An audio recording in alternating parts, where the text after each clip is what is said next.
الرحمن الرحيم مالك يوم الدين إياك نعبد وإياك نستعين اهدنا الصراط المستقيم صراط الذين أنعمت عليهم غير المغضوب عليهم ولا الضالين الله الذي جعل لكم الأرض قرارا والسماء بناء وصوركم فأحسنوا صوركم ورزقكم من الطيبات ذلكم الله ربكم فتبارك الله رب العالمين هو الحي لا إله إلا هو فادعوه مخلصين له الدين الحمد لله رب العالمين ربنا آتنا في الدنيا حسنة وفي الآخرة حسنة وقنا عذاب النار سبحان ربك رب العزة عما يصفون وسلام على المرسلين والحمد لله رب العالمين آمين. Amen. Shukran, Imam Jallo. Bishop, you have the floor, please. Thank you, Chairman. Lord God Almighty, God of power and might, God of compassion and of healing and of forgiveness, we continue to bring the world before you that is plagued by this coronavirus that has killed thousands of people. We continue to ask that by your divine grace and mercy, that you look kindly upon the world that you have created, and that of your mercy and grace that you eliminate this virus from our world, so that life will return to normal. These we know you can do for us when we ask and plead for mercy. And we continue to submit the TRRC to you as we begin another session today. And we submit all the witnesses that will be coming before the TRRC. And we ask that each and every one of them will be resolved to speak the truth, and that you'll grant the commission the discerning spirit to be able to discern between truth and falsehood. And we know that at the end of it all, that you are the just judge of all humankind, and you will make the necessary reparation, the necessary reconciliation, and you will give the necessary judgment. This we ask through Christ our Lord. Amen. Amen. Thank you very much, Bishop Odeko. As we indicated earlier, we're starting a new session, and I will read a brief statement on behalf of the commissioners, and then we continue with our proceedings. The statement reads as follows. On Thursday, March 5th, 2020, the TRRC concluded its 12th three-week session of public hearings, which focused on the arbitrary. During that session, 14 witnesses appeared before the Commission. The total number of witnesses appearing before the Commission since the commencement of the public hearings on January 7th, 2019, is now 217. The witnesses included 54 women, 40 alleged perpetrators and adversely mentioned persons, as well as some expert witnesses. 25 Gambian diaspora witnesses also testified via video link. We begin the 13th session today, which will end on Thursday, April 2nd. Approximately 2 weeks of this session will focus on hearing evidence of unlawful attacks against road users by Jammeh's his convoys. The remaining period will be used to commence the institutional hearings on the prison system and the violation of the rights of the inmates and detainees. As we reached a few weeks ago the halfway mark of our 2-year mandate, it is fitting and proper to remind the public the major themes we have covered so far and the ones remaining. From January 2019 to March 2020, the Commission, inter alia, held public hearings on the following themes. 1. Circumstances surrounding the July 22nd, 1994 coup d'etat. 2. The November 11, 1994 incident. 3. The June 1995 murder of former Finance Minister Ousmane Koro Cissé. 4. The 1996 incident involving supporters of the opposition United Democratic Party and security forces at Denton Bridge. 5. Crackdown on the media and violations of human rights against some journalists. 6.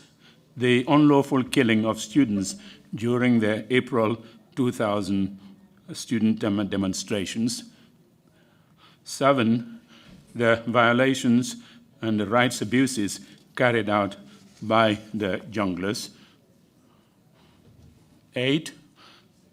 Sexual and gender-based violence against women by Yahya Jammeh. 9. The 2009 presidential witch hunts. 10. Attacks on religious freedoms. And 11. Arbitrary arrest, detention, torture of public servants and private citizens. The remaining themes on the Commission's work plan include the following. 1. The former President's HIV, AIDS, and other diseases alternative treatment program. 2. Enforced disappearances. 3. The case of the 44 Ghanaians and other West African migrants who were killed in the Gambia in July 2005. 4. The April 2016 incidents involving the NIA and the resulting death in custody of UDP member Solo Sanding. 5. Institutional hearings on the National Intelligence Agency, NIA, the judiciary, the National Drug Law Enforcement Agency. 6. Additional hearings on sexual and gender-based violence. And 7. The Junglers Part 2, including the attempted assassination of veteran lawyer Mr. Ousmane Sallah. Under our work plan, the Commission intends to conclude its summer public hearings during the first week of October 2020. The rest of the year will be devoted to preparation of the final report of the TRRC. And as and when required, occasional public hearings may be convened. The evidence adduced before the Commission during the above-mentioned public hearings shows gross human rights violations against the Gambian people.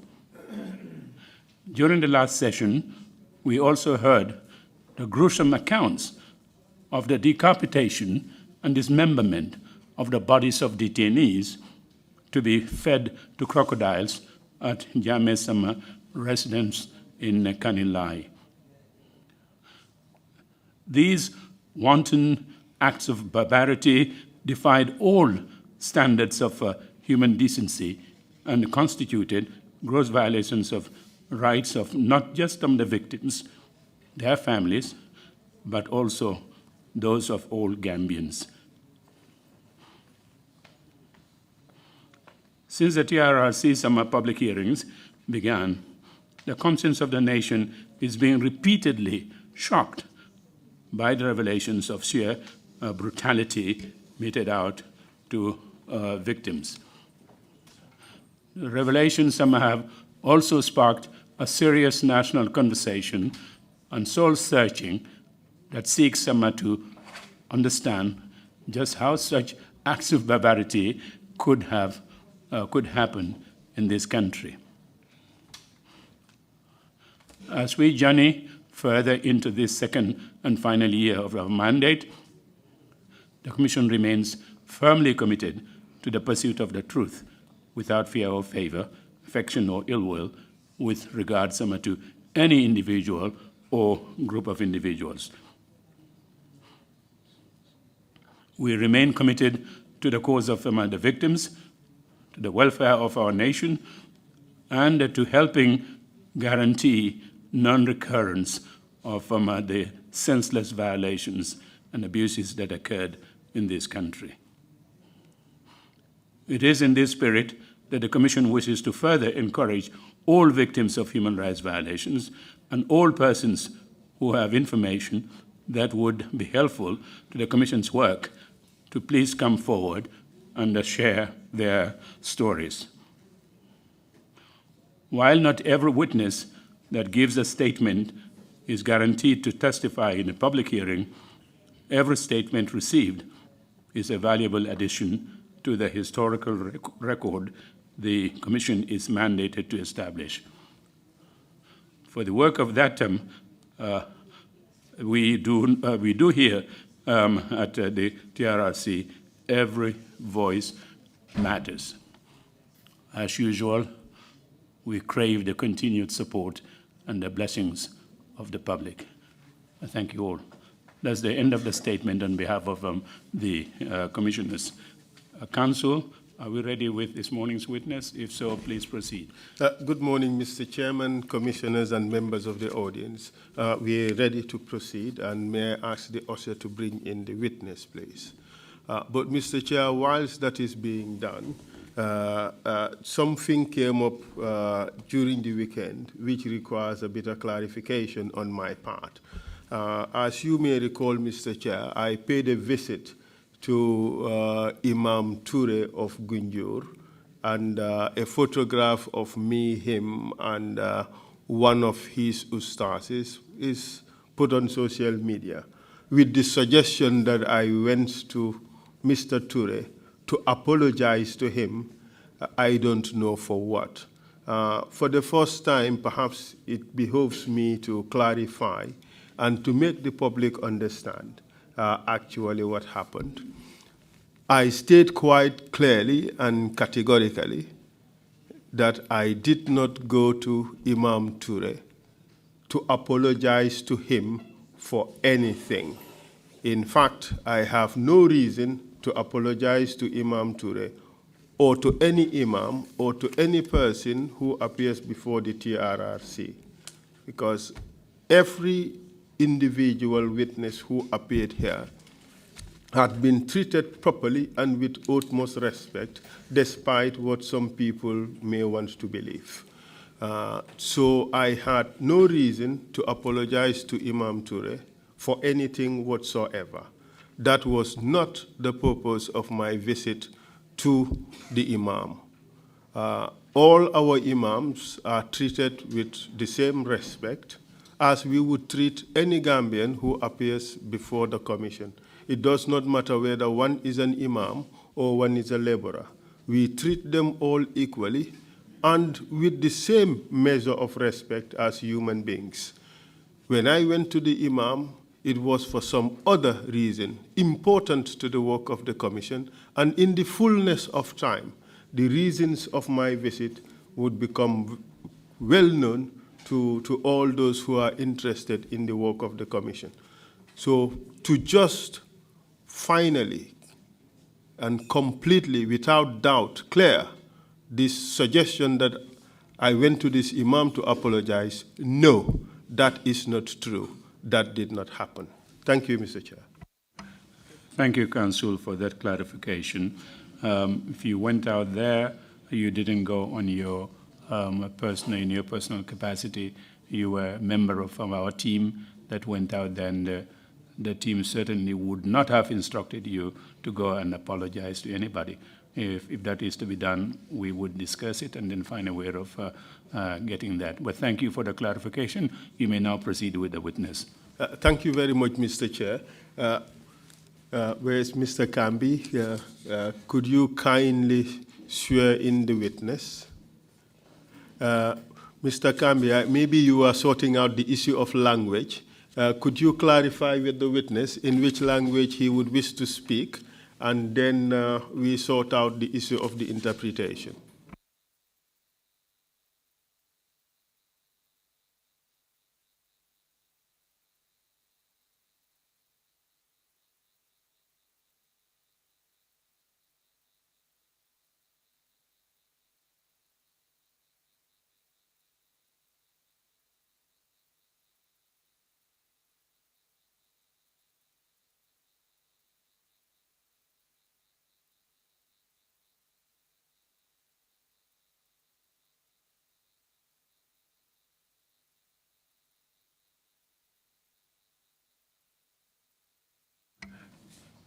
Can we proceed, please?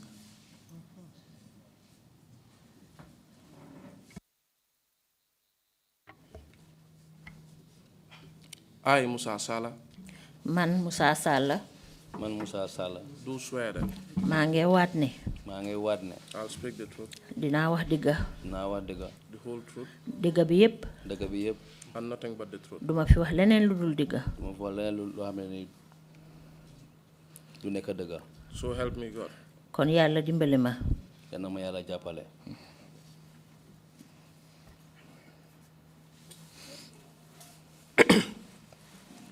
Mr. Sallah, welcome to the TRRC.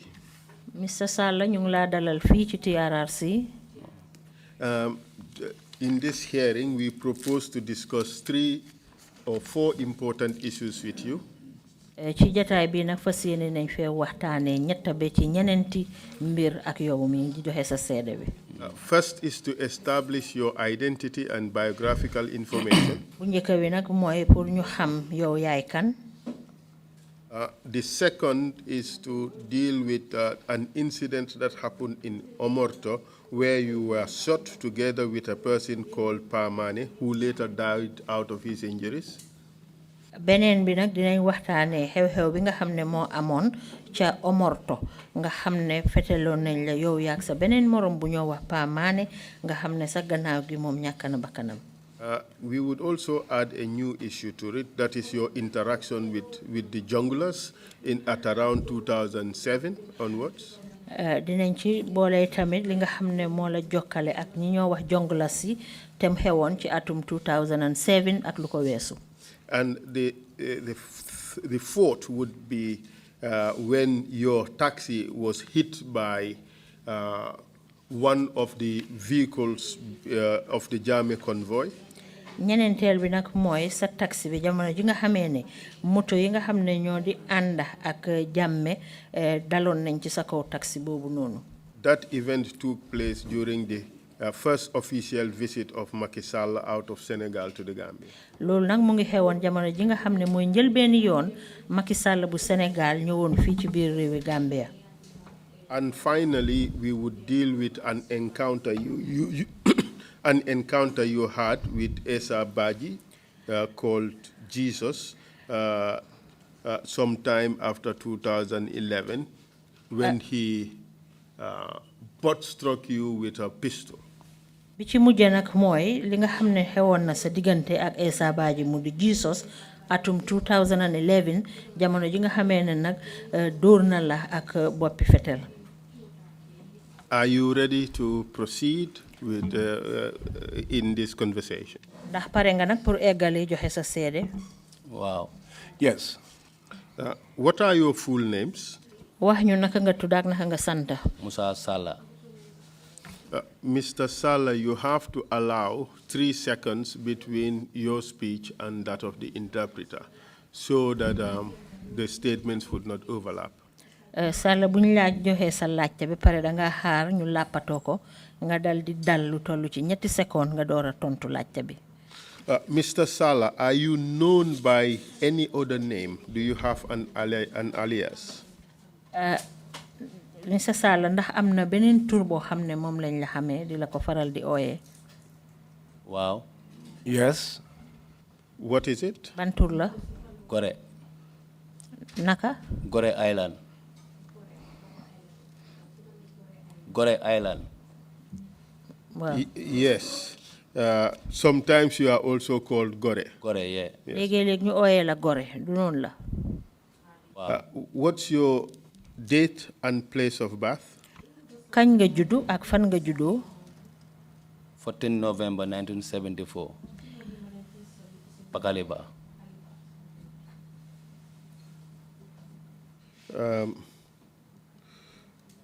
Where did you go to school? Fan nga jàngee school. Dara la nekkoon. I went to the Islamic schools. Where would that be? Kaliba. Fan nga jàngee daara. Pakaliba. Could you tell us what you were doing in 2000 and 2001? Di ñu mën a wax lan nga doon def atum 2000 ak 2001. maa ngi woon photographer. I was a photographer Safiding. at Safedin. And as a photographer at Safedin, tell us briefly all the activities that you were involved in at the time. Comme que nataalkat nga woon Safidin dama bëgg nga waxal ñu rek yëngu yi nga xam ne yëpp moom nga doon def ci jamono boobu. Jamono boobu noonu. At that time, mooy at bu 96 la joined Safedin. I joined Safedin in 1996 ma nekk photographer. and became a photographer. dama ñëw nekk professional photographer. And I later on became a professional photographer. ma nekk di liggéey. I was working there. dem si ngénte yi takka yi. birthday yi. I go to naming ceremonies, to marriages, to birthday celebrations. ba ma ñëw am photo studio at Burfoot. Until I established my own photo studio in Brufut. Ak Brikama Ba. And also in Brikama Ba. si laa jógee foofu nag ma ne xaaral ma dem uti ñaan. When I left there, I decided to go out and seek prayers. When was that? Loolu kañ la woon. Loolu mu ngi tombe boori 2000. That was around 2000. Well, at what time in 2000? Was it the beginning of 2000, mid 2000, or towards the end of 2000? Ci ban jamono la ci atum 2000 ci ndorte bala woon ndax ci digga bi ndax ci mujjanteeli at bi. mooy bu mu jeexee rek si December bi. It was at the ending in December. Could you tell us where you went to seek for prayers? Di nga mën a wax fan nga demoon ngir sàkku fa ñaan. mooy Ñayre. That was in Ñayre. Casamance. In Casamance. Why Ñayre in Casamance? Lu tax nga dem Ñayre foofu ca Casamance. benn sëriñ moo fa nekkoon. There was one marabout there. foofu laa demoon uti ñaan. That was where I went to seek for prayers. And tell us what happened while you were there. Wax ñu la na xew jamono bi nga fa nekkee. bu ma demee foofu noonu. When I got there, seetal ma. he divined for me. ma seetalee. Excuse me, he what? Said he divined for me. Wouldn't that imply looking into the future? Divination, yeah. All right. Okay, proceed, please. bu ma seetalee After he performed the divination for me, jox ma ay garab. he gave me some herbs. He said garab. Yes. That would translate to medicine. What kind of medicine or what kind of garab did he give you? Ban façon garab la la fa jox ba nga demee? Ay sunguf la. This was some powder. Did he give you any herbs? Ndax jox na la ay reen? Na ma reen, waaw. Gave me some herbs. And some leaves? Ak ay xob? Waaw. Yes. And where did you put them? Yooyu mu la jox na foo ko def? Ne ma dem sangu ko. He asked me to bathe with them For 7 days. for 7 days. Jeexee ma delluwaat. And when it is finished, that I should return. Help us understand, were you meant to carry this powder, herbs, and leaves wherever you lived, to wash with them for 7 days and then to later return to him? Is that what you're suggesting? Waa dañ bëgg nga leeralal ñu foofu rek yi nga xam ne moom la la joxoon muy ay sunguf yeeg reen yeeg xob yooyu daf la ko jox pour nga ñib si waata moom sangoo ko ba mu jeex juróom-ñaari fan nga door a delluwaat ci moom ndax. Waaw mu ne ma ñëw ñibbisi ak moom ba suma kër. He said that I should return home to them, to my house. Ma sangoo yooyu noonu 7 days. Wash myself with them for 7 days. Yi ma tuur ko si photo studio bi. The others should be poured around the photo studio. Where did you put the stuff he gave you? Bi mu la joxee yooyu bagaas yooyu nag fan nga ko def? Si saak. In a bag. Mooy plastic bag yi nii yu am calendar yi. The plastic bags that have calendars. Okay. The ones looking like the Ghana must go, or is it a different type? Bu black bi la. Bi nuroo li ñoo ooyee Ghana must go la wala dafa utee? Fa utee. It's different. Mooy bu ñuul bi am calendar bi plastic bi. That is the ones, the jungular killing weapon. It is the ones they put over their heads. Moom la jongula yooyu daan jëlee pour sol ko ci boppi nit ñi bu ñu leen di rey. Xaj na. Could be. Okay, good. So while there, as you were preparing to return to Gambia, did you encounter anybody there? Jamono jang fa nekkee nag di waaj pour ñibbisiwaat Gambia ndax daje nga fa ak kenn? Ma daje foofu ak kenn mooy bu ma dëppee bu 7 days yi jeexee ba ma dëppa foofu noonu boobu bu ma fay dëppa ñu ngi si 2001.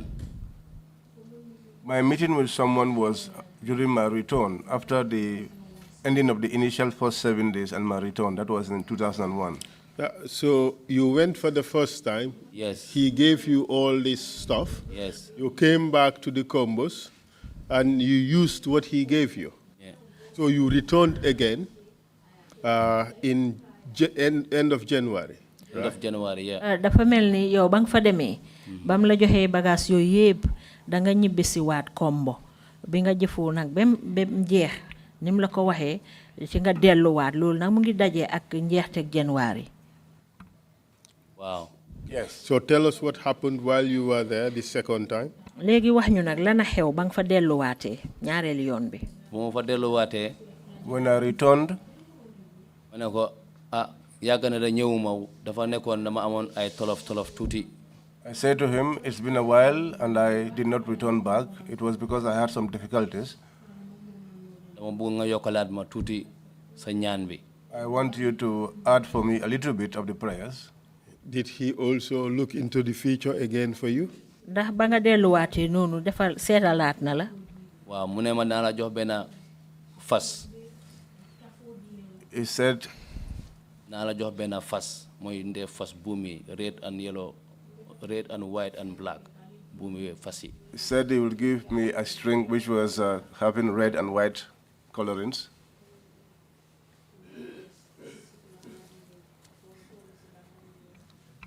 Léegi ma ne ko waaw. I said to him, yes, assist me. And what was that for? The knots, those thread tied in knots. What were they for? Boom yooyu nga xam ne moom la fasal noonu loolu moom pour lan la woon. Pour ma siiw rek. So that I'll be popular in the work. Okay. And what happened after that? Waaw gannaaw loolu nag lan moo xew. Ma fanaan fa ba set. I spent the night there. Next morning, ma toog ba ngoon. I waited until the evening. Ma waxtaan ak moom. I discussed with him. Ma ko man nag dama war a ñibbi. I said to him, I am supposed to return home. Mu ne ma fii de oto daf fi jafe pour am. He said, well, it is difficult to have transport here. Ma ne ko waaw mun naa dox fii ba suba noor. I said, yes, I can work here up to Subanor. Ma ut oto. And then I will look for a vehicle. Ñu doon waxee noonu. As we were speaking, ci la Pamane ñëw fekk ma ci dëkk bi foofu. was when Pamane came and met me in the village.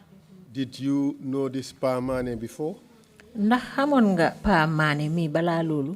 Waaw Pamane waa Burfoot la te foofu la am photo studio. Yes, Pamane is a native of Burfoot, and that is where I had my photo studio. Did you have a relationship with him before?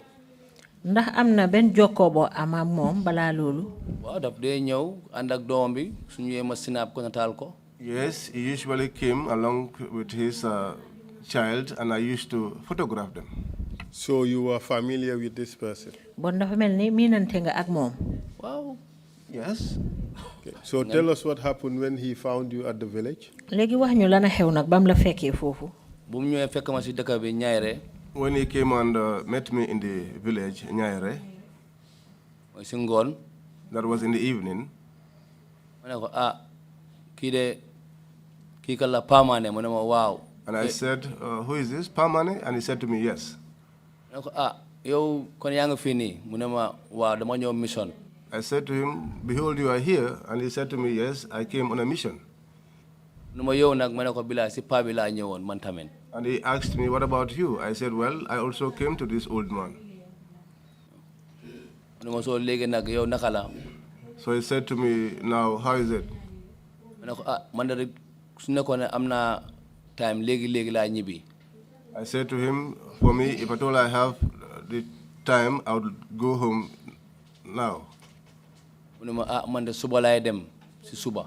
Friday. He said to me, I will be going tomorrow in the morning. That was on a Friday. Ma ne ko kon dama may leave kon nga yóbbaale ma. And I said to him, then in that case, would you not spare me a lift and take me along? At this point, did Pamane have any means of transport? Jamono boobu ndax Pamane dafa amoon benn waruwaay bu mu amee. Waaw motorbike rider. Yes, he had a motorbike, a rider. You told us that you knew Pamane before. Do you know what kind of work he was doing? Wax nga ñu fi ne danga xamoon Pamane balaa loolu ndax xamoon nga ban façon liggéey la doon def.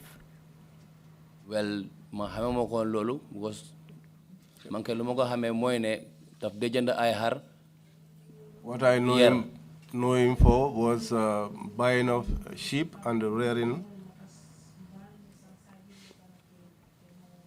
But apart from that, did you know what mission he went to do in Ñaayre?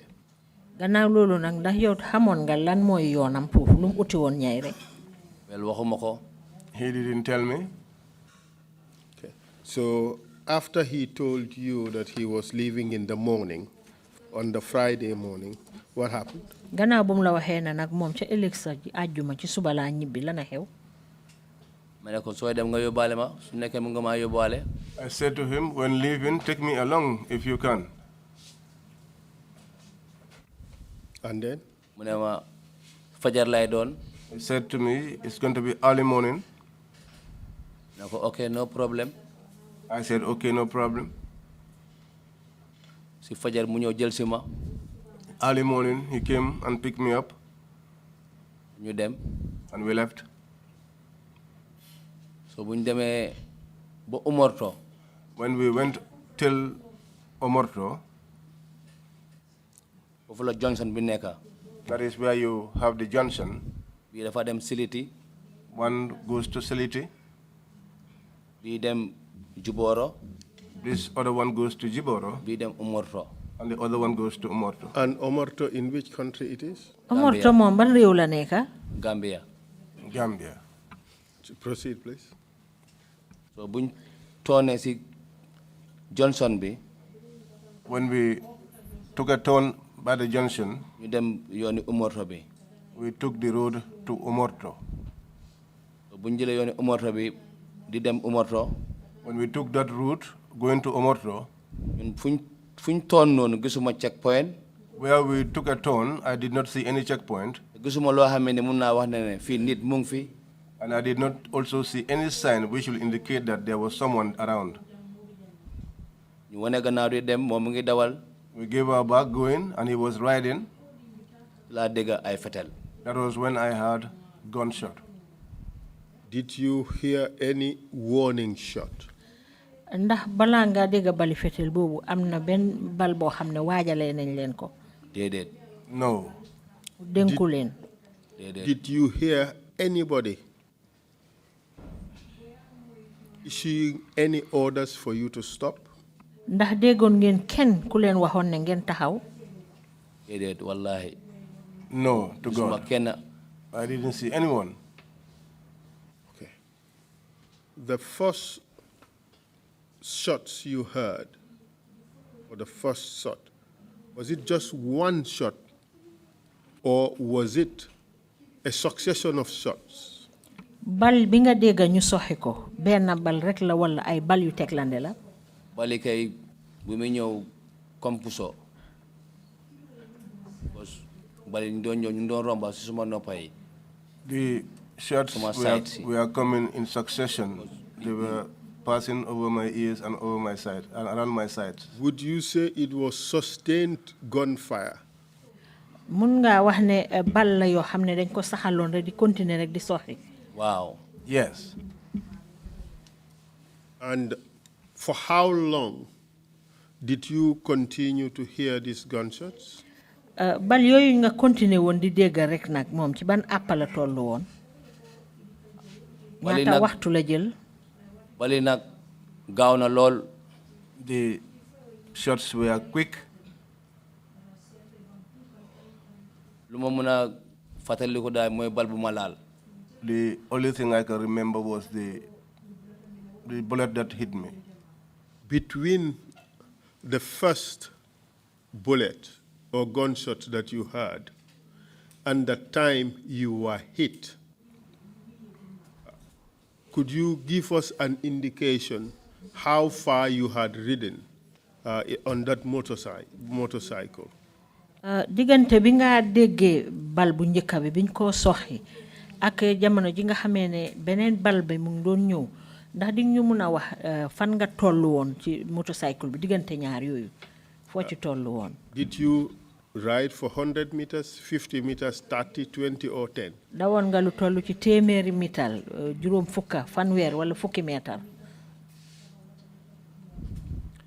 bali amba bu shooting bi di start. When the firing started, mooy fu ñu tourné si Johnson bi di dem. was where we bended from the junction going.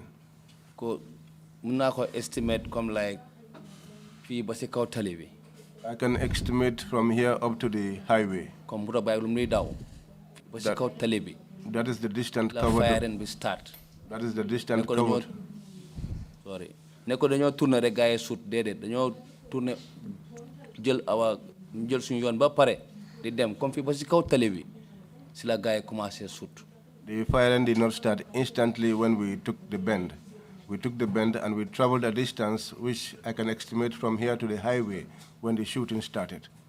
But when the shooting started, how much longer did you have to travel before you were hit by the bullet?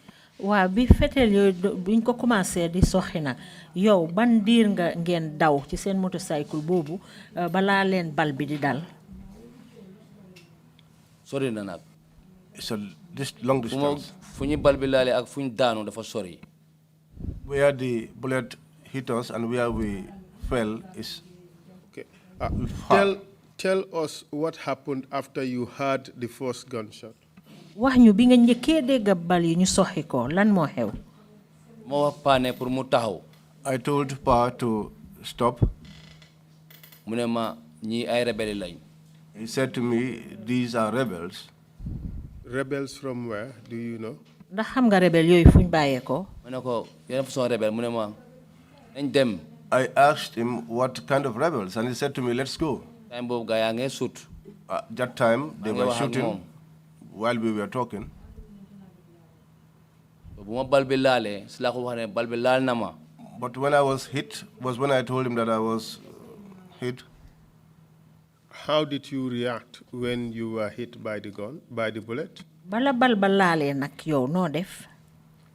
bal bu ma laalee si gannaaw dama tëdd si kawam. When the bullet hit me on my back, I leaned on him. I fell on him. Proceed. mu ne ma moom tamit bal bi laal na ko. He said to me, he too was hit by a bullet. ma ne ko stop. I said to him, stop. mu ngi tëdd si kaw baar bi. He was leaning on the steering, on the handle. man tam maa ngi tëdd si kawam. And I was also leaning on his back. leen motorbike bi dugg si pa. That was when the motorbike went into a hole, A ditch. a ditch, so ñu daanu. and we fell. so buñ daanoo When we fell, ma bërëngu. I rolled over ba wéeru si garab bi. and I leaned on a tree. moom tam mu bërëngu He also rolled over ba ñëw tëdd suma kaw tànka bi. and he came and lay on top of my leg. mu ne ma man damaa dee. He said to me, I am dying. ma ne ko man tamit damaa dee. I said to him, I too am dying. ma ne ko tey ajuma la. I said to him, today is Friday. nañ ñaan si yàlla. Let us pray to God. commencé wa laa ilaha illallah And we started reciting verses. muhammadu rasulullah. moom si laa ko gis moom mu dee. That was when I saw him die. man tam si laa xam. That was where I also fainted. mootuma. I didn't realize anything. yàgg nañ fa. We were there for a long time. bu may xool suma time si waj bi. When I looked at the time on my watch, mu ngi nekk 11. it was 11. This incident happened at what time of the day? lii bi moo xew ban waxtu la woon ci bés bi. 6 to 7 si suba. Between 6 and 7 in the morning. And that's when you fainted, correct? jamono jooju na ci nga xum. waaw. Yes. And can you recall what time you woke up, what time you recovered? mën ngaa fàttaliku kañ nga ximaliku. ma xam naa ma xippi wante xool ma woon time. I fainted and I recovered, but I did not check my time. te loolu suma tànk bi mu ngi diis because kii mu ngi si tëdda. That time my leg was numb because this guy was lying on it. so ma try pour push ko mu wàcc suma kaw tànk bi. I tried to push him away from my leg. so nu ma jógee noonu. So as I stood pour xëcc suma tànk bi. to pull my leg, suma deret bi naawaat. my blood spurted from my body. so bu mu naawaatee ma tëddaat si bant bi. So when the blood spurted out, I lay down again. xamatuma fu ma nekk. And I did not know where I was. bu ma xippee waat. When I recovered, mooy around 11. that was when it was around 11. And what happened after that? lana xew gannaaw loolu. si laa gis benn paa. That was when I saw one old man, sàmmkat la. a shepherd. borom nag la. He had cattle. mu ngi amee bicycle. He had a bicycle. yëkkati ko suma loxo. I raised my hand to him. mu teg bike bi si suuf. He placed his bicycle on the ground. mu dox si ñax bi. parce que fu ñu daanu ak tali bi dafa bàyyi tuuti. bike ba nga si ko tali waa ñun fu ñu dem ñu ngi si biir ñax bi. He walked into the grass to where I was, because where we lay down and the highway was a little bit distant, where we left our motorbike lying on the highway. So fofu la ñëwé bu mu gisé Pamane mu ngi dé. So he came, and when he saw that Pamane was dead, mom ci la daw jël bicycle bi daw dem. that was when he ran back, picked his bicycle and left. Up to this point, did you see those who were responsible or those who shot at you? Ba ci jamono joju nak ndax gis ngeen ñi nga xamne ñoo leen fetel? Wa bu pa bi démé. Yes, after the old man left, ci la dégg ci bir ñax bi amna ñuy dox di ñëw. that was when I heard people walking inside the grass coming. Ma nga dégg noise bi. I heard the noise, man mënuma leen gis. but I could not see them parce ma leen won gannaaw. because I was giving them my back. Mu dox mene ko kan la. So when they came walking by, I said, "Who is that? Can you help me? Can you help me? Est-ce que mën nga ma dimbalé? Can you help me?" ci la ñëw taw suma kanam ak fetalam bi. That was when he came and stood in front of me with his gun. Keneen ki ñëwé benen side bi. The other one came through the other side taw ci bori Pamane. and stood by Pamane. Did you see what they were wearing? Gisoon nga liñ sol? Seen yére camouflage uniform soldier yi. They had military camouflage on them. Lañ sol ak seen mbaxana yu amé seen grillage yooyu noonu. They had their mbaxana yu amé grillage comme mbal ni. They had their caps and also had weapons. Léegi bu mu taxawé. So now after he stood, seen boss mu ngi ci kaw tali bi ci kaw yoon bu xonxa bi. Their boss was on the gravel road. And the boss, what race were you able to tell the race of the boss? Ndax boss bi mënon nga xam mom ban façon ni xeet la won? Wa because ma nga gis badge bi sergeant la. Nit ku weex la wala ku ñuul wala? Ku ñuul la. Was a black person. Blackul non wane ma ko gëna ñuul. Not very black as such. I am darker than him. He was speaking with his people. Yes, one died, one is surviving. He asked them if they saw them, and they said yes, one died and one survived. Check them. He said to them, search them. You search me, you gain some ID card. They searched me and they removed my ID card. Sir, this is a Gambian, they are Gambian. And he said to him, "Sir, this is a Gambian. Whatever. They are Gambian." Whatever. And he said to them, "Whatever." And properly.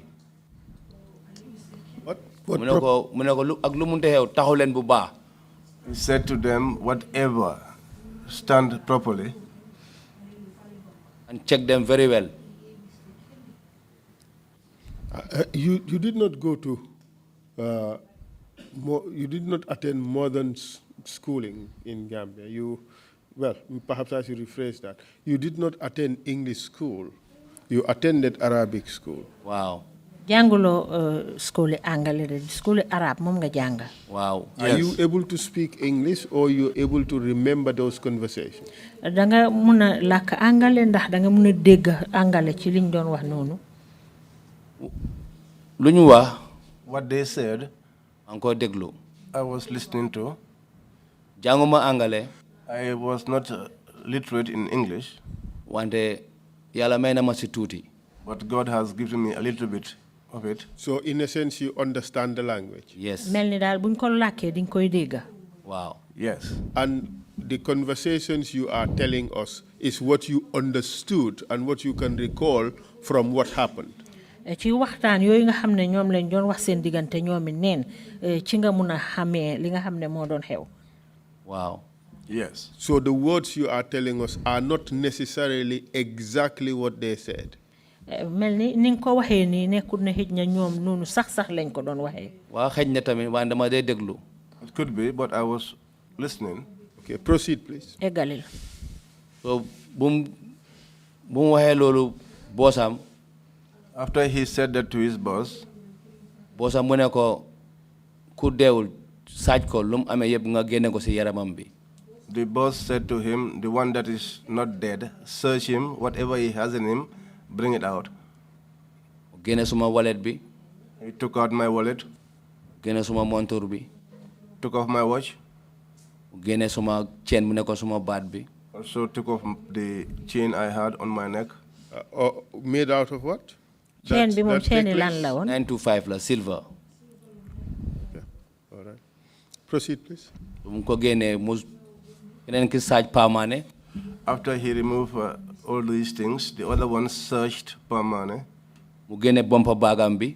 brought out his bumper bag. mu ubbi ko.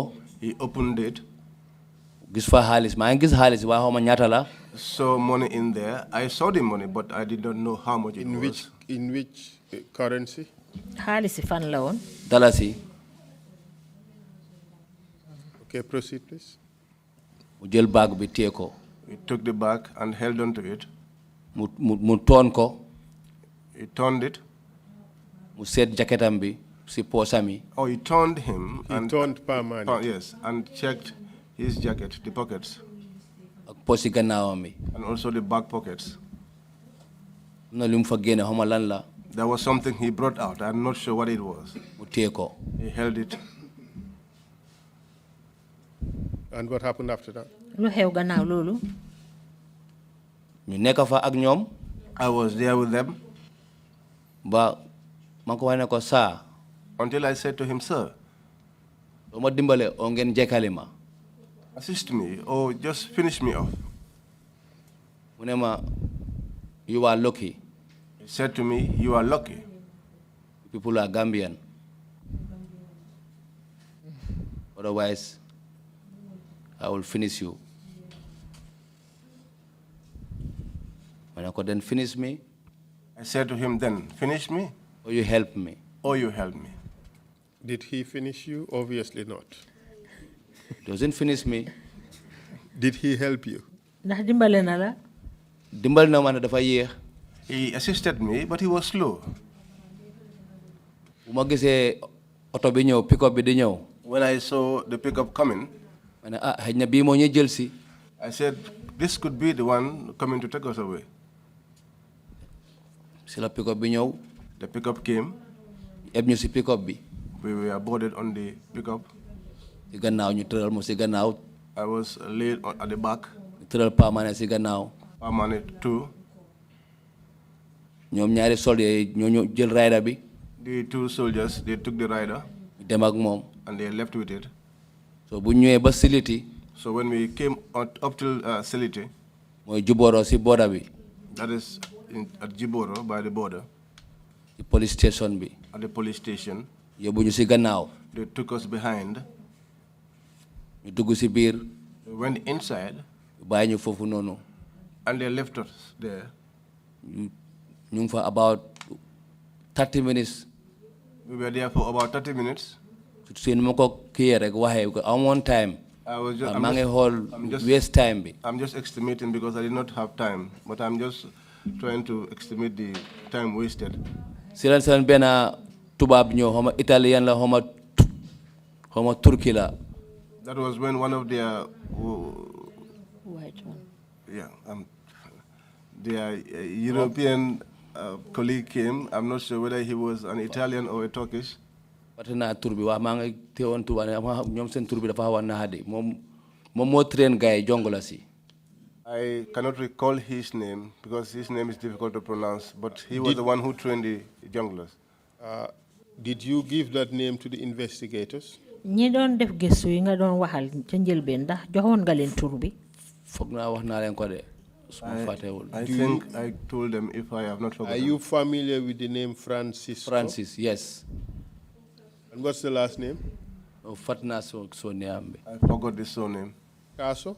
Yeah, something like that. Because we know the Malache, so gisee ma xam loolu tamit am na lu tax ma xam loolu. The reason why I got to know his name is because.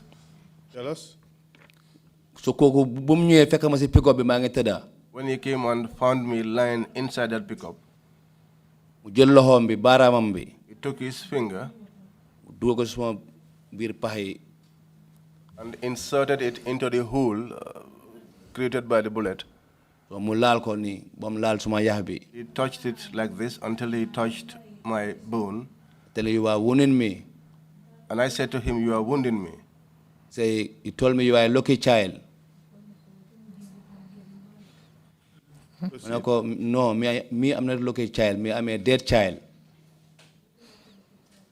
That was what I responded to him in English. And then? Tell, feka mungi tahawa bena army mungi tahawa mom. So army mune ko soldier. Wa a soldier. Mune soldier ba. Is it a Gambian? Mune ko yes, it's a Gambian. At that time, he was standing there alongside one other military officer who asked him, "Is he Gambian?" And he said, "Yes, he's Gambian." Tell him, why you don't finish him? He's suffering like this. No, my boss said no. Who said that? Tubabi. Okay. Francis. It was Francis who said that. He was the one who said to that military officer, "Why did you not finish him off?" And the military officer said to him, "No. My boss said that we should leave him." What happened after that? If you want you finish me. And I said to him, "If you want, finish me." And then? You tell me you never die.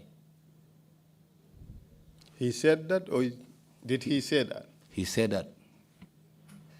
You mean Francis or Francis? Francis. Francis mola wax lolu. You will never die. Francis said that to me, that you will never die. Okay. And what happened after that?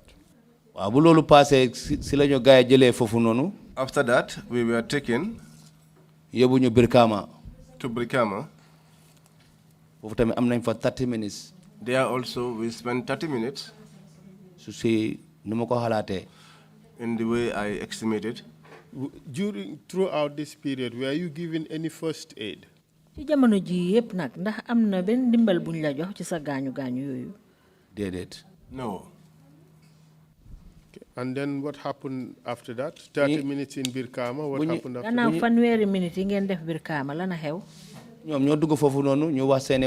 They went inside and they were discussing their own. Where exactly in Birkama were you taken? The police station. The police station. At the police station. And then what happened after that? They came out. They started the vehicle. We came to Yundum.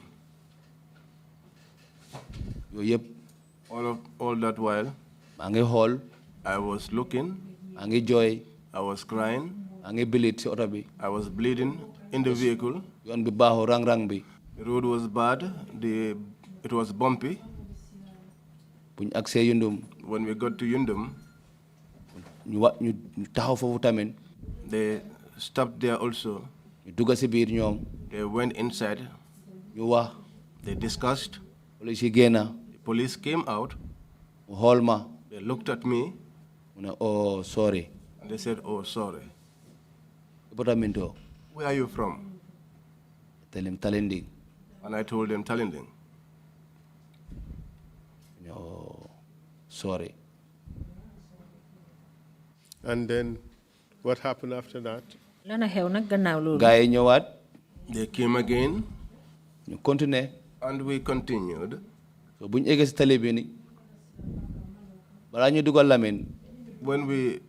we got to Lamin, that was when I fainted.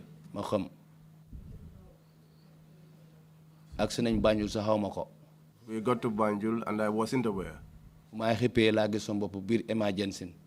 was when I recovered that I saw myself in the emergency ward. I was on the bed. My brothers, sisters, my sisters, my uncle, all of them were there. Do you know the came to know that you were at the hospital? ndax xam nga sa mbokk yooyu naka lañ xamee ne yaa ngi ci lopitaan bi.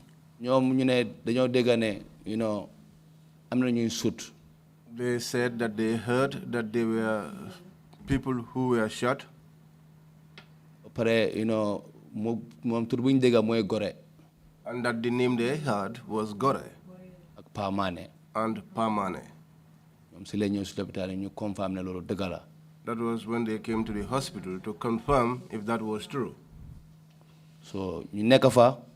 We were there. coow laa ngi bëri. There was commotion. gars yi Pamane yi ñëw coow laa ngi bëri xëccante bi. The people of Pamane came. There was a lot of commotion. There was a push and pull. So ba army yi ñëw. Until the soldiers came. taxaw. They stood. biir emergency bi drive nit ñi push and pull. Inside the emergency, and they were trying to drive away people. There was a push and pull. Others were saying, "You have killed our relative." You have killed our relatives, and now you are driving us away, trying to be forceful on us. If you want, kill all of us. wàññi nit ñi seen seen coow li si lay ma yóbbu 6 and 7. That was when the commotion was managed and it subsided, and I was taken to 6 and 7. si lay ma yóbbu si kaw. That was when I was taken upstairs. And what kind do you recall? Do you know whether you were taken to theater or not? fàttaleku nga ndax dañ la yóbbu theater wala. Theater. Operated on? Opéré nañ la. No. Opératuma. I wasn't operated on. X-ray lañ ma yóbbu. X-ray mooy fu nataalee bi. I was taken to the X-ray. lañ ma yóbbu. That was where they took me to. And can you tell the commission where you were shot? di nga mun a wax commission bi bali fetel yi fan la la dal. waaw fii la. Here. On the left side of your chest, were you told how close the blood was to your heart? ci sa càmmoñ la ci sa dënn bi. foofu la sa xol bi nekkee ndax wax nañ la bal bi naka la jege ñeenti sa xol bi. docteur bu ma doon seet mu ne 1 inch more. The doctor that was overseeing my case said it was just 1 inch away. So for how long were you in ward 6 and 7? yow ban àpp nga toog foofu ban diir nga nekk ward 6 and 7. am naa fa weer. I was there for a month.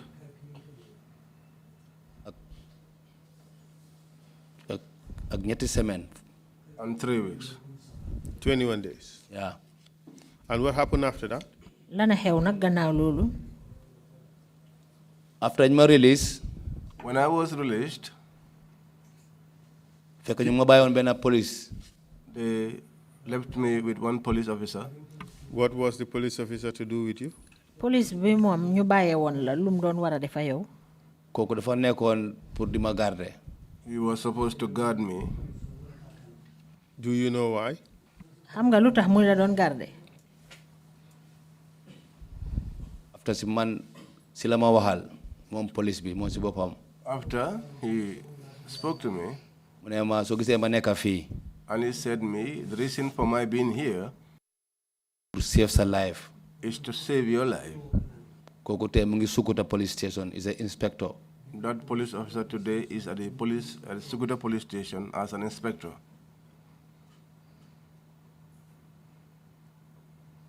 mu ne ma soo gisee ma nekk fii. He said to me, the reason for my being here pour ma save sa life bi la. is to save your life. From what? ne ko pour lan noonu mu ne ma because jungle yi ñoo la sut. I said to him, for what reason? And he said to me, because you were shot by the junglers. kenn dee na. And one has died. yaa si des. And you are the one remaining. so lu munta xew fii. So whatever the case may be, mun naa nekk sa witness. I can always be your witness. mun naa la jàppale daal. I can assist ma you. xam ñan ñoo ñëw si yow. and know who are coming after you. ak ñoo xam ne ni ñooñu xam nga leen ndax xamuloo leen ndax bëgg nga leen gis ndax bëgguloo leen a gis. And also people that you may know or you may not know, people that you may want to meet or those that you may not want to meet. Okay. And I said, okay. Man sama brother ñu ngi fi. I said, my brothers are here. am na kuy tëdd ak man. There was one that was sleeping with me at the same bed. ak sama doy mag tamit léegi dem ko tamit ñëw tamit tëdd ak man. And also the children of my older brother. Some of them sometimes used to spend the night with me. You know. So, when you were discharged from hospital, had the wound already healed? jamono jiñ la bàyyi nag di la génnee ci lopitaan bi ndax booba gaañu bi wér na. no wérutoon. It was not healed. ngi desoon. It was yet to be fully healed. waaw ñu ne comme léegi mu ngi xaw a tene léegi mun naa ñibbi suma kër maa ñëw di dress. But they said since it was now better, I could go home and be coming to have it dressed. The bullet that hit you, was it completely removed from your body or was it not? bal boobu ñu la jamoon nag moom ndax jotoon nañ koo génnee ci sa biir yaram bi. docteur bi nu mu ko waxee mu ne bal bu dugg suma yaram bi moo gën a rey paamaane. What the doctor said was that the bullet that shot me was the one that went through me and killed Pamane.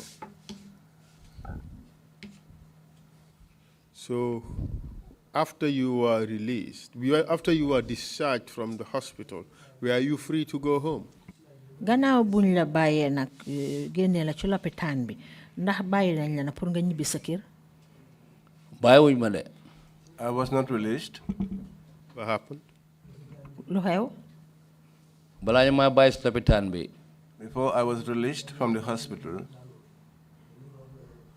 police bi dafa ñëw mu ne ma docteur bi mu ne tey daf laa bàyyi. the police officer came to me and said to me, the doctor said that he's going to release you today. wante gars yi ñu ne naa la yóbbu headquarters. But I have been asked to take you to the headquarters. Which headquarters? Banjul police station. Banjul police station headquarters. And were you eventually taken there? ndax jotoon nañ la faa yóbbu. ne ko waa nañ dem. I said, well, let's go. And then what happened?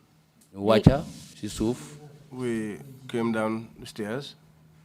mu ne ko xanaa da nga jël oto. I asked him, are you taking a vehicle? mu ne ma ko doo tembulu xaalis aw ma xaalis. He said, I am not with money. ne ko soo ma du mën a dox fi ba police station. And I said to him, I cannot walk from here up to the police headquarters. mu ne ma ok bàyyi ma jël taxi su ma àggee suma boss dana ko fay. He said to me, well, let me take a taxi, and when we arrive, my boss will pay. ne ko ok. I said to him, okay. bu ñu àggee Banjul police station. When we got to the Banjul police station, ma taxaw si counter bi. I stood by the counter. mu wax ak bossam. He spoke to his boss. da fay na taxi da fayu taxi mu man xaw ma si dara. Whether he paid the taxi or not, I know nothing about it. kooku mu ne ma kaay toogee nii. And that one said to me, come and sit around here. ma dem toog si gannaaw counter bi. I went and I sat behind the counter. ma toog fa. I sat there. kenn waxuma dara. No one said anything to me. police am na benn police bu fa toog mu xool ma. There was one police officer seated there. He looked at me mu ne ma yow lu xew. and asked me, what happened? ma ne ko yow laa war a laaj lu xew. I said to him, I should be asking you, what happened? mu ne ma kon lan moo la fi indi ma ne ko sama room police moo fi indi. He said to me, well, what brought you here? And I said to him, your fellow police officers were the ones that brought me here. mu ne ma okay. And he said, okay. xanaa yow da nga doon xeex. He asked me again, were you fighting? ma ne ko déedéet. And I said to him, no. bu jot sa loxo bi. What happened to your hand? ma ne ko dama am accident. I said to him, I had an accident. ban façon accident. He asked me what kind of accident. I said to him, I was shot by the junglers. Oh, at Umorto. And then he said to me, oh, at Umorto. Wow. I said to him, yes. You are so lucky. He said to me, you are not dying now. I said, yes, death is destined by God. Sure, I feel you. I said to him, yes, this is what God destined. Did they let you go? They didn't release me. What happened next? After I was called upstairs, I went along with the police officer and we went upstairs. Last floor. At the last floor, they took me to Jason's office. I sat down and faced him just as here.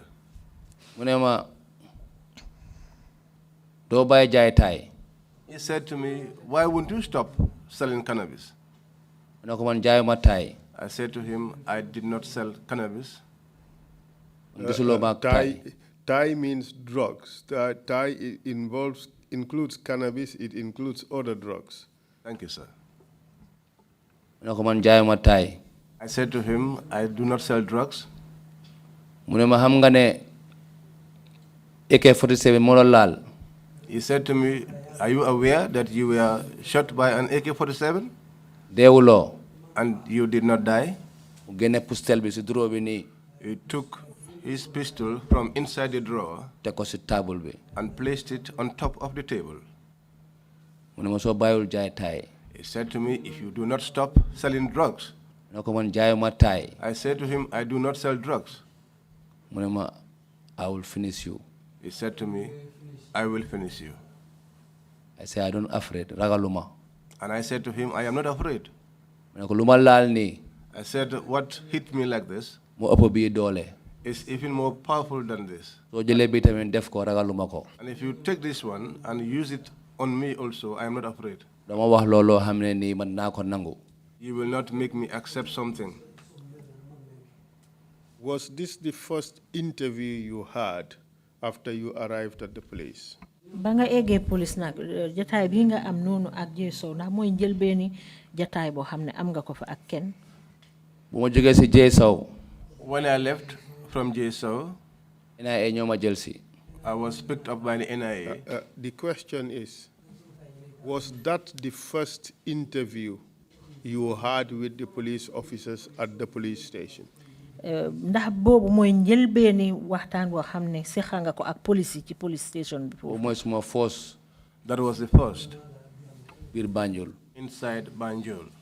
Prior to your meeting with Mr. Sow, were you asked to give a statement? Bala nga jotaayo ak Mr. Sow momu ndax laajoon nañ la pour nga joxe ay kàddu yoo xam ne dañ koo binda. Bobu ci drug squad office la. That was at the drug squad office. Was it before you met Mr. Sow or after? Ndax loolu bala nga gis Mr. Sow la wala gannaaw boo gisante moom ba pare.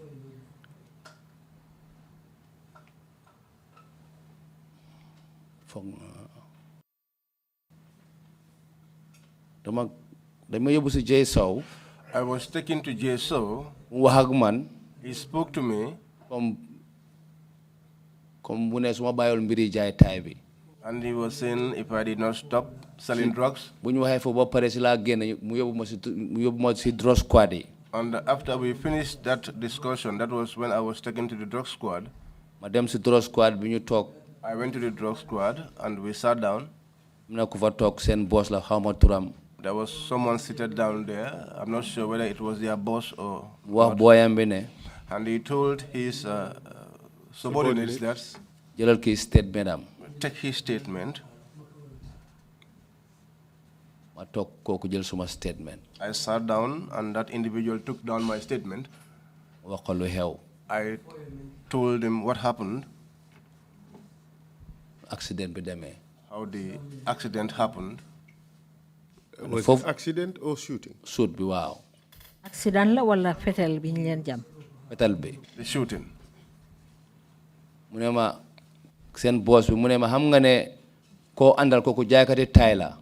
Your boss said to me, do you know that the person you were with is a drug dealer? ma ne ko xaw ma ko. I said to him, I am not aware. mu ne ma ikee fanne batandi. He said to me, you are disturbing yourself.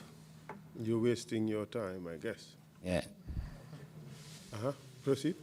ma ne ko no sir. ma ne ko wesuma suma time dëgg rek laay wax.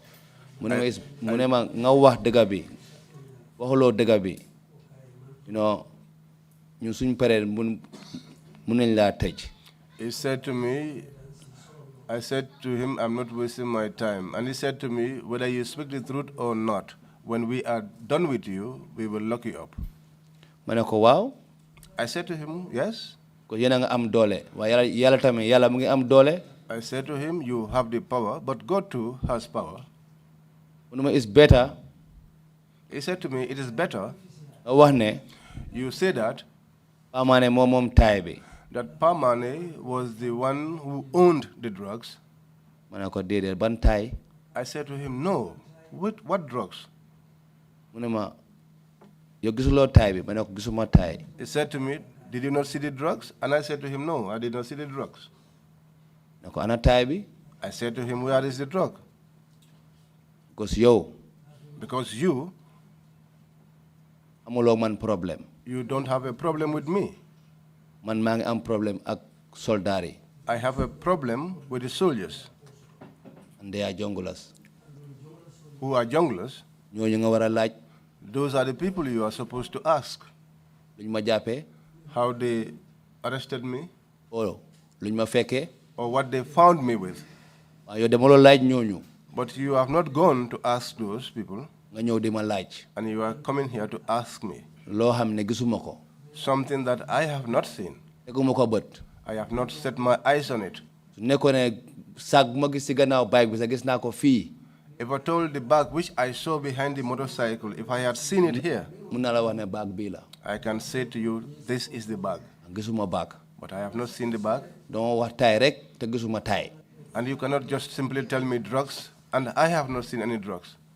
yow danga dangaam. And he said to me, you are stubborn. yaa ngi sonal sa boppa. You are disturbing yourself. na ko waaw. I said yes. ci la ma NIA ñëw jël si foofu noonu. That was when the NIA came and picked me up from there. yóbbu ma NIA office. And they took me to the NIA office. bu ma àggee foofu. When I got there, teg ma si benn office. they put me inside one office. ñoom ñu ngi si biir. And they were inside. maa ngi toog foofu. And I was sitting there. ma whole time. I looked at the time. bu ma jógee lopitaan. When I left the hospital. ak léegi. Up till now. awma sax ndox bu ma naan. I did not have even water to drink. joxuñu ma añ. They have not given me any lunch. ba léegi ñu ngi ma teg benn place. Up till now, I have been kept in one place. xaw ma ñii luñ bugga. I don't know what these people want. And what time was that? ban waxtu la woon ci bés bi. mu ngi woon si boori around 3 to 4. my whole time bi seen office bi 3. When I looked afternoon or in the morning? Afternoon. And what time did you leave the hospital? ban waxtu nga jógee ci lopitaan bi. 9:30. And then what happened? so ñu toog ma ne suma xel ne bu ma waxee loolu suma xel bi ma oo benn broda ma ne ko bro mu ne ma yes ma ne ko dama bëgg a wax ak yow. So when I was thinking about this thing in my mind, I called one officer there and I told him that I wanted to speak to him. kooku ñëw. He came. mu ne ma you are Musa ma ne ko yes. He said, oh, you are Musa? And I said, yes. Okay. mu ne ma so how is your body? And he said to me, so how is your body? It's not easy. nekkul lu maa ngi am métti fu ma nekk nii. I told him it's not easy. I am feeling pain where I am now. And I have been seated for a long time. Going up and down. And right now, I am having Palpitations. palpitations. If you could assist me, exactly what is happening. Or you take me to the prison. Or you release me to go home. I am tired.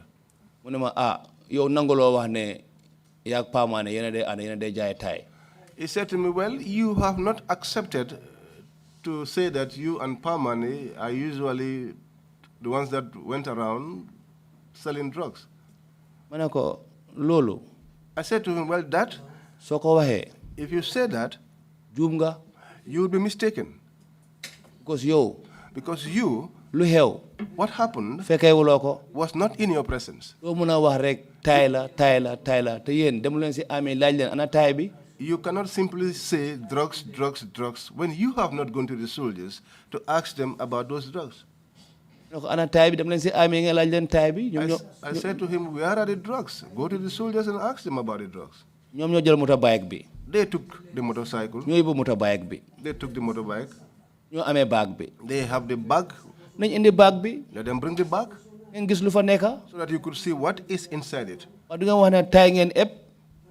you said that we are carrying drugs when I did not see any drugs. I said, truly speaking, if you have anything to ask me, I have already told you. Were you released? They did not release me. Mr. Chair, perhaps maybe we should leave it at that for until after the first break. Mr. Chair, abon muna nyo napaleko gumfufu nyo dema break dia lusiwat. Thank you, Counsel, and thank you, Mr. Sallah. We'll take a 30-minute break and come back at 12 noon. Meeting is adjourned. Thank you.